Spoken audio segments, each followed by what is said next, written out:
ये प्रैक्टिकल है, संभव ही नहीं है। प्रैक्टिकल की बात ही नहीं है, ये संभव ही नहीं है।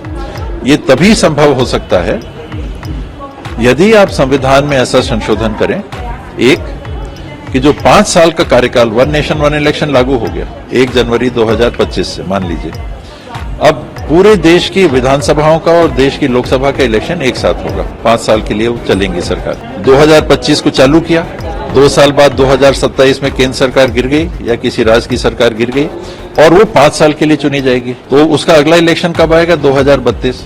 बाकी जगह कब होंगे इलेक्शन? 2030। तो वन नेशन वन इलेक्शन का क्या होगा? संभव ही नहीं है। जब तक आप ऐसा प्रावधान संविधान में नहीं लाते कि गवर्नमेंट्स अगर गिरती हैं तो वो अब अगर चुन के आएंगी तो शेष 5 साल के समय के लिए ही चुन के आएंगी, या आप चुनाव ही नहीं कराओगे।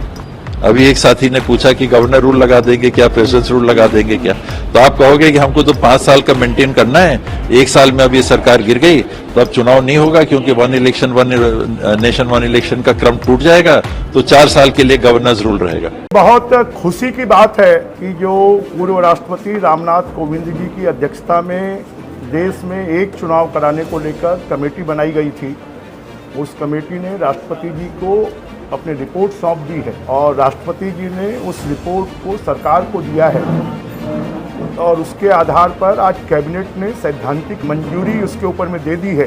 वन नेशन वन इलेक्शन होने से देश का विकास तेजी से होगा, देश में सभी चुनाव एक साथ हो जाएंगे। जो आचार संहिता के कारण विकास के काम रुकते हैं, समय बर्बाद होता है और बार बार लोगों को चुनाव में जाना पड़ता है, और एक साथ चुनाव होंगे तो ये देश के विकास के लिए एक बहुत बड़ा कदम होगा। आज मोदी जी की कैबिनेट ने इसको सैद्धांतिक स्वीकृति दी है, इसके लिए बहुत बहुत बधाई और शुभकामनाएं देता हूं और देश की जनता से भी आह्वान करता हूं कि इसका खुलकर समर्थन करें और देश के विकास में एक मील का पत्थर साबित होगा।